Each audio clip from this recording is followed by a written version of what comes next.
이 말씀을 가지고 오늘 기다림의 길이라는 제목으로 함께 말씀을 나누려고 합니다. 오늘부터 우리는 대림절이라는 절기를 갖습니다. 이 대림절은 어떤 절기입니까? 예수 그리스도의 오심, 예수 그리스도의 오심과 다시 오심을 기다리는 그런 절기가 바로 대림절입니다. 저는 매년 있는 이 대림절이 아니라 진짜 예수님을 끝까지 기다릴 수 있는 그런 절기가 되기를 간절히 소망합니다. 함께 우리가 참여해서 여러 가지 프로그램들, 이벤트를 하는 이유가 무엇일까요? 그냥 선물을 나눠주기 위해서는 아니겠죠. 그래서 참된 기쁨이 될 수 있는 우리의 기다림, 예수님이 다시 오실 때까지 기쁨으로 기다릴 수 있는 우리 공동체가 되길 소망합니다.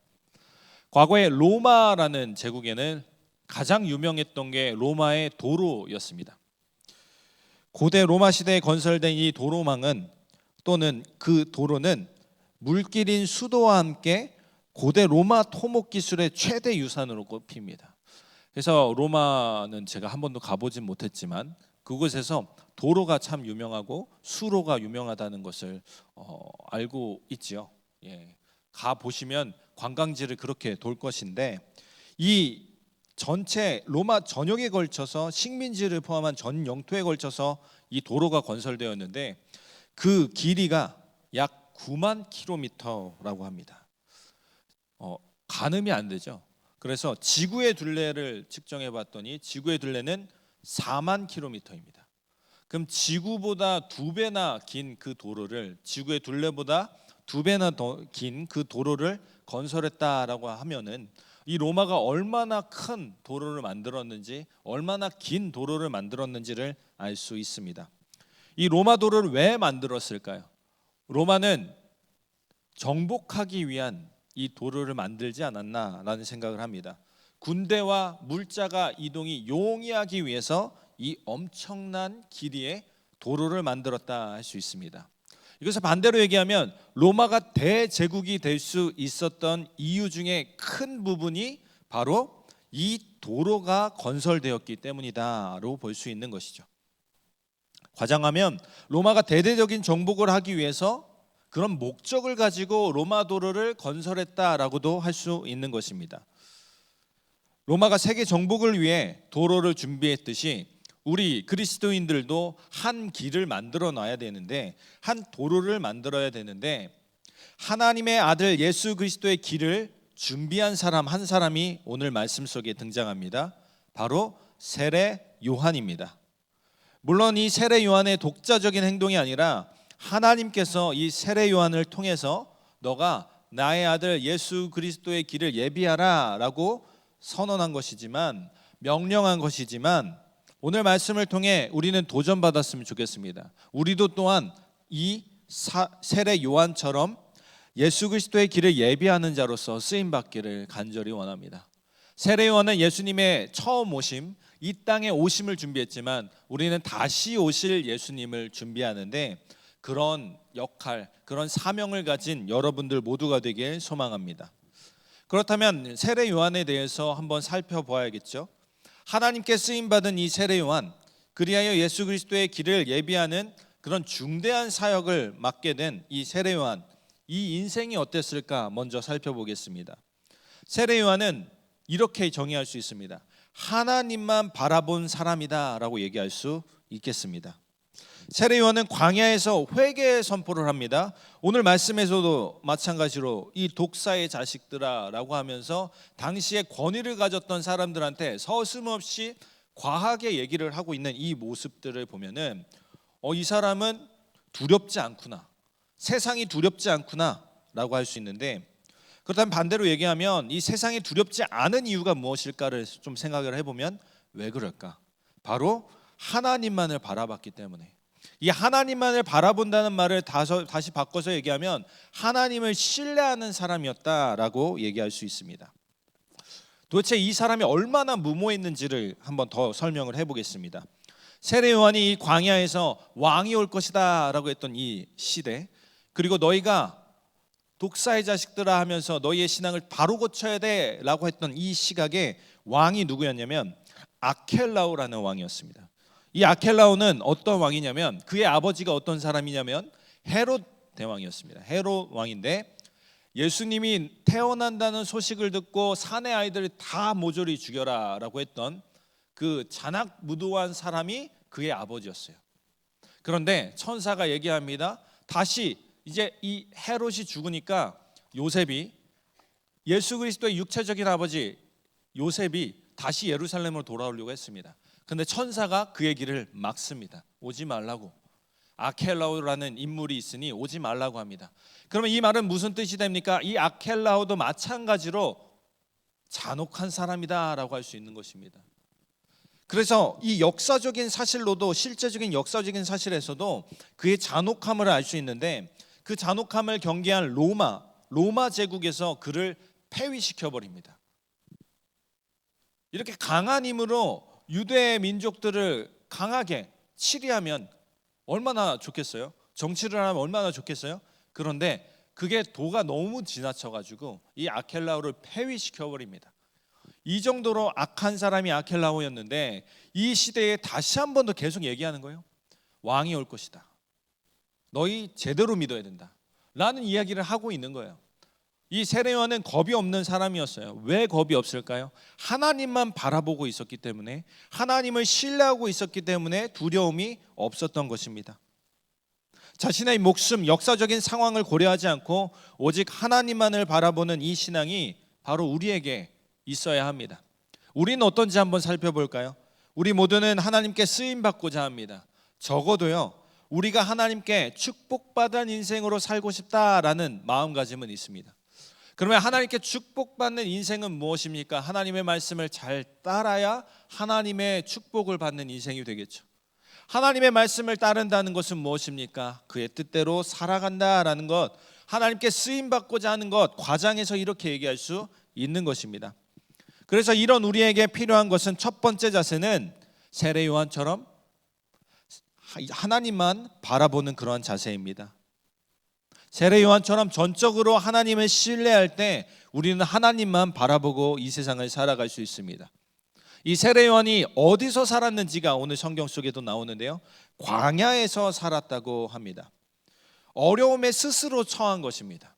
우리의 환경은 어떨까 이렇게 생각을 해봤습니다. 우리도 그런 어려움을 겪고 있지 않을까라는 생각을 해봅니다. 여러분들이 각자 살고 있는 그 인생 하루하루가 저는 힘들다고 생각을 합니다. 그 광야라고 생각을 합니다. 그 광야에서 살고 있는 여러분들은 세례 요한과 같은 시대를 살고 있다 할 수 있는데, 세례 요한은 한 가지가 달랐습니다. 하나님을 전적으로 신뢰했습니다. 이런 어려움이 있지만 이 어려움들을 해결하기 급급한 사람이 아니라, 이 어려움 있지만 나는 주의 일을 하겠어, 이 어려운 일들을 내가 감당하겠어 라는 이런 마음가짐이 있던 사람이 세례 요한이었습니다. 우리는 하나님의 능력을 믿어야 합니다. 그렇게 된다면 우린 세상 가운데에서도 아무리 힘들고 어려운 세상을 살지라도 이겨낼 힘을 얻을 수 있고, 하나님을 신뢰하며 하나님께 나아갈 수 있는 그런 존재들이, 귀한 존재들이 될 줄 믿습니다. 하나님을 의지하는 자를 하나님이 저버리실까요? 그렇지 않습니다. 어떠한 순간에도 그분을 신뢰하면 하나님이 우리의 인생을 들어 사용하실 것입니다. 우리의 어려움들 다 아시고 구해 주실 것입니다. 혹시라도 우리의 궁핍함만 바라보다가 세상을 비관적으로 바라보는 분이 계십니까? 반대로, 아니 나는 지금 이대로도 좋은데, 편한데 라고 생각하십니까? 우리의 지금 평안함은 언제 사라질지 모르는 평안함이라 할 수 있습니다. 안개와도 같다라고 할 수 있습니다. 잡으려고 해도 잡을 수 없는 것이다 라고 할 수 있습니다. 저는 여러분들이 영원한 평안함을 선택할 수 있는 한 사람 한 사람이 되길 소망합니다. 어떤 상황 속에서 평안할 수 있는 원동력은 하나님을 신뢰함에 있습니다. 또한 세례 요한은 어떤 생활을 하며 살았을까요? 구별된 생활을 하며 일생을 보냈습니다. 그가 먹었던 음식이 오늘 말씀에 나오는데요, 허리에 가죽띠를 띠고 낙타털옷을 입고 음식은 메뚜기와 석청을 먹었다라고 성경은 이야기합니다. 세례 요한이 먹었던 메뚜기와 석청, 이 식단은 이스라엘 백성들 가운데서도 나는 부정한 음식을 기어코 결단코 먹지 않겠어. 만약에 고기가 시중에 팔고 있을 때 이 고기가 부정한 고기일 수도 있잖아요. 그러니까 나는 그 고기를 먹지 아니하고 메뚜기와 석청을 먹겠다라고 자신의 식단을 짠 거였습니다. 다이어트를 위해서 이런 식단을 한 것이 아니라, 그래도 단백질은 있어야지 하면서 메뚜기를 먹었던 것이 아니라, 하나님이 정하다고 한 음식 중에서 제일 구별하기 쉬운 것들, 우리는 우리의 인생 가운데에서 하지 말아야 될 행동들이 있습니다. 세상적으로도 하지 말아야 될 행동들이 있고, 믿는 자로서도 하지 말아야 될 것들이 있습니다. 그런 것들이 있기 때문에 세례요한은 광야로 간 것입니다. 메뚜기를 먹고자 한 것입니다. 나는 연약한 사람이다라는 것을 누구보다도 잘 아는 사람이 세례요한이었다라고 할 수 있습니다. 나는 유혹에서 쉽게 넘어지니 차라리 그 유혹받는 상황을 만들지 않겠다라고 결단한 것입니다. 그런 식으로 구별한 사람이 세례요한이었습니다. 우리는 어떠한가요? 우리는 우리의 삶 속에서 이 정도는 괜찮지, 이 정도는 괜찮지 하며 타협하고 있지는 않습니까? 이렇게 하나하나 타협하다 보면 언젠가 제가 선 자리가 악한 자리임을 깨달을 때가 있습니다. 그때가 오면 바로 돌이켜서 세례요한과 같이 극한의 상황은 아닐지라도 구별된 생활을 했으면 좋겠습니다. 하나님 앞에서 온전하게 되기 위해서 우리는 구별됨이 필요합니다. 우리가 하나님께 더욱 가까이 가기 위해서, 사명을 감당하기 위해서 자원하는 일이라 할 수 있습니다. 세례요한에겐 다른 가치관보다 하나님을 더욱 가까이 하기를 원했습니다. 하나님의 사명을 잘 감당하기를 원했습니다. 그래서 그는 스스로 광야에 거하며 구별된 생활을 하면서 회개를 선포하며 세례를 주는 사명을 잘 감당했습니다. 우리들은 어떠한 사람들이죠? 예수 그리스도로부터 파송받은 사람들입니다. 너희가 세상에 나아가서 나의 복음을 전해라 라고 명령을 받은 사람들입니다. 그리스도인으로서 다소 번거롭고 힘들더라도 우리의 소금의 맛을 잃어버리지 않기 위해서, 빛을 밝히 비추기 위해서 우린 다른 사람들과는 구별된 길을 걸어가야 합니다. 무엇을 어떻게 구별할까요? 라고 저한테 묻는다면, 사실 저는 여러분들의 개인적인 그런 상황들을 면밀히 알 수는 없습니다. 그렇기 때문에 정확하게 여러분들의 입장에서 어떤 일을 하라라고 할 수는 없습니다. 이 지혜는 여러분들이 더 잘 알고 있습니다. 우리 마음 가운데는 성령님이 계십니다. 이 성령님은 우리가 악한 생각을 할 때 이것은 악한 것이다 라는 경고 사인을 보내십니다. 만약 여러분들이 그 사인을 모르고 살고 있다면 성경을 한번 읽어보고 같이 성경 공부를 하며 셀 리더 모임 때 한번 지혜를 모아봤으면 좋겠습니다. 형들과 동생들과 함께 이야기를 나누며 우린 구별된 행동을 하나하나 이어갈 수 있을 것입니다. 그런 결론을 맺으며 살아갔던 사람, 나는 메뚜기와 석청만 먹고 광야에서만 살겠다 했던 사람이 바로 세례 요한이었습니다. 하나님만을 바라본 이 세례 요한, 스스로 구별된 삶을 산 이 세례 요한은 하나님께 쓰임을 받게 됩니다. 가장 큰 사명이죠. 자랑스러운 사명이죠. 예수 그리스도의 길을 예비하는 그런 사명을 잘 감당했습니다. 재림하실 예수님도 세례 요한처럼 우리에게 명령하셨습니다. 자랑스러운 사명을 주셨습니다.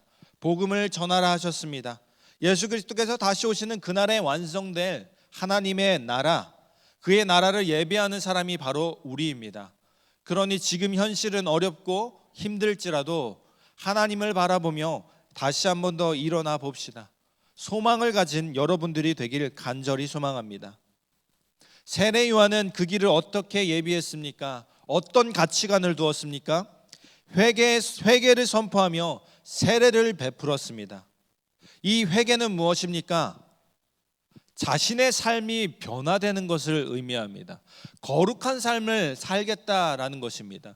회개는요, 그저 하나님께 하나님 잘못했어요, 나 불교에서 기독교로 바꿀래요, 이런 것들이 아닙니다. 이런 것에 더 한 차원 더 가서 다시는 악한 길로 빠지지 않겠다는 결연한 의지가 우리 안에 있을 때, 그런 행동을 할 때 참된 회개라고 할 수 있는 것입니다. 세례에 대한 합당한 열매를 언급하고 있는 오늘 말씀을 통해서 우리는 우리의 삶이 변화되어야 된다는 것을 알 수 있습니다. 이 특징은 누가복음에서 더 잘 묘사가 되어 있는데요. 누가복음 3장 10절을 보면 회개와 세례에 참여한 무리들이 세례 요한한테 묻습니다. 우리의 질문들처럼 말입니다. 그렇다면 구별된 삶 난 뭘 해야 돼요? 라고 질문을 합니다. 그러자 옷이 2벌 있는 사람은 없는 자에게 나눠줘라. 먹을 것도 그와 같이 하고 세리들에게는 부과된 것 외의 세금을 너희가 착취하면 그것을 다 토해내라. 군인들은 너희가 힘을 가졌다고 해서 급료를 백성들한테 빼앗지 말아라. 너희가 갖고 있는 급료에 만족하라 라고 구체적인 이야기를 합니다. 이 회개라 하면 우리의 삶의 태도를 완전히 뒤바꾸는 것을 의미합니다. 다시 태어나는 것을 의미합니다. 다시 태어난 우리는 우리의 인생은 달라질 수밖에 없습니다. 그런 회개에 대해서 세례 요한은 이야기했고요. 두 번째로는 세례에 대해서 이야기했습니다. 세례는 무엇인가요? 누군가에게 세례를 베푼다는 것은 복음을 전하는 것이다 라고 할 수 있습니다. 우리는 세례 요한처럼 복음을 전할 수 있는 사람들이 되어야만 합니다. 우리 주변에는 수많은 사람들이 존재합니다. 가깝게는, 아주 가깝게는 내 형제가 될 수 있고요, 우리 부모님이 될 수도 있습니다. 우리 조부모님이 될 수도 있고요, 우리 직장 동료가 될 수도 있습니다. 하나하나 곱씹어 보면 우리 주변에는 사람들이 참으로도 많습니다. 복음을 알지 못하는 사람들도 많습니다. 우리는 그리스도인입니다. 예수 그리스도를 우리의 사명, 우리의 정체성으로 갖고 있는 사람들입니다. 아무리 험난한 세상에 살지라도 복음에 대한 이 사명은 우리는 잃지 말아야 됩니다. 구별된 삶을 살면서 복음을 전하는 일, 사실 우리의 삶을 살기에도 벅찬데 좀 힘든 일이라고 생각이 될 수 있습니다. 그럴 때 세례 요한을 기억해 보시기 바랍니다. 세례 요한은 하나님 우편에 계신 사람입니다. 지금 편안하게, 누구보다 편안하게 있습니다. 그 죽은 사람, 몇백 년 전에 죽은 사람이 뭐라고요?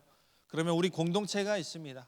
우리 공동체의 한 사람 한 사람은 스스로 있는 그 인생에서 고군분투하는 사람들입니다. 이 자들을 바라보면서 함께 걸어갈 수 있는 우리 한 사람 한 사람이 되길 간절히 소망합니다.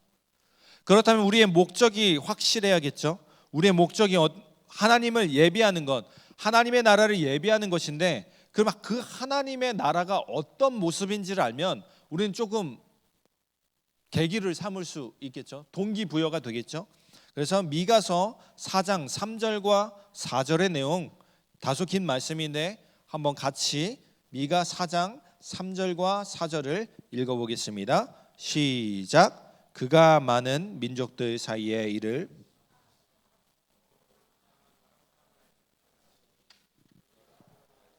보습을 만들고 창을 쳐서 낫을 만들 것이며 이 나라와 저 나라가 다시는 칼을 들고 서로 치지 아니하며 다시는 전쟁을 연습하지 아니하고 각 사람이 자기 포도나무, 준비가 안 됐나요? 제가 읽겠습니다. 함께 읽겠습니다. 시작.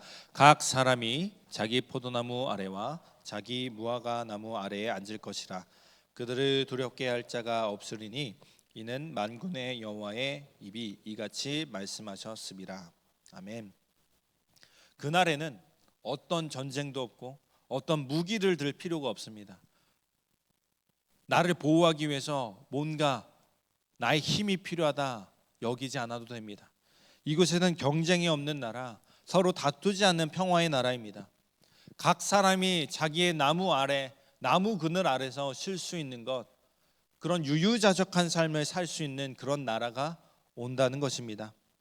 이런 나라, 이런 평화가 공존하는 나라, 평화와 공존의 나라를 예수 그리스도께서 다시 오기 전까지 우린 이 땅 가운데 이뤄낼 수 있을까요? 우리의 힘으로 할 수 있을까요? 세례 요한이 예비한 예수 그리스도의 길은 완벽했을까요? 그렇지 않을 것입니다. 그의 삶 또한 부족함이 많았습니다. 그러나 하나님께서는 이 세례 요한을 귀하게 사용하셨고 이 자 때문에 예수 그리스도가 올 수 있게 되었다라고 강조하십니다. 이것은 무엇입니까? 우리에게 노력이 필요하다는 것입니다. 우리의 노력을 하나님이 바라본다는 것입니다. 우리의 노력을 바라보고 우리의 부족한 인생이지만 우리의 인생을 사용하셔서 복음의 길, 이 하나님의 나라를 완성해 나간다는 것입니다. 여러분들의 주위에 있는 사람들에게 하나님 나라를 보여줄 수 있습니다. 다들 화를 내고 욕심을 갖는 사람들인데 우리 그리스도인들이 욕심을 내어버리고 아까 말한 것처럼 두벌을 가진 사람들은 옷이 없는 사람에게 나눠주고 자신이 받고 있는 급료에 만족하고 그 나머지를 하나님을 위해서 사용할 수 있는 그런 귀한 사역을 감당할 때 우리 주변 사람들은 평화를 얻습니다. 화평을 얻습니다. 적어도 우리가 화를 내는 그런 습관들, 쉽게 화를 내는 습관들을 내려놓는다면 우리 주변 사람들은 평화의 나라에 들어가게 되는 것입니다.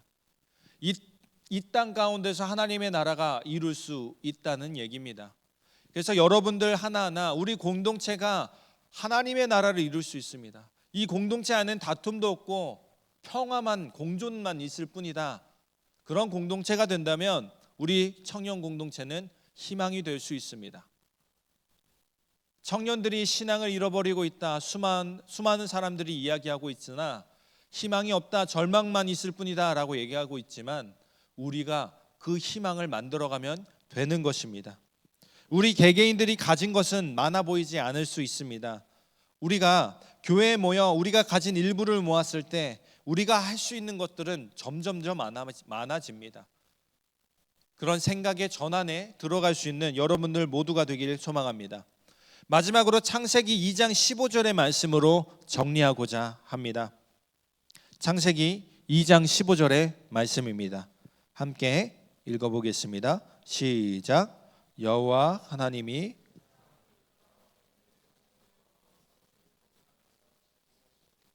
아멘. 하나님께서는 우리 인간이 실수할 것을 미리 알고 계셨습니다.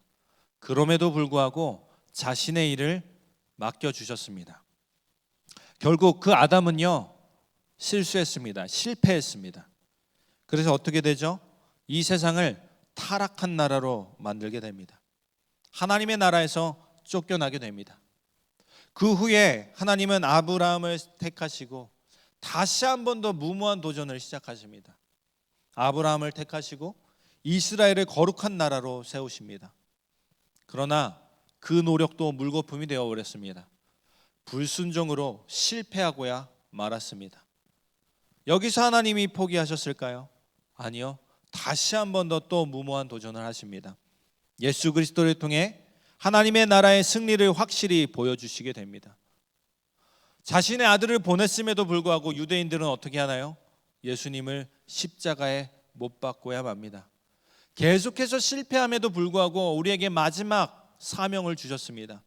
복음을 전하라 라고 말입니다. 하나님은 우리를 포기하지 않으십니다.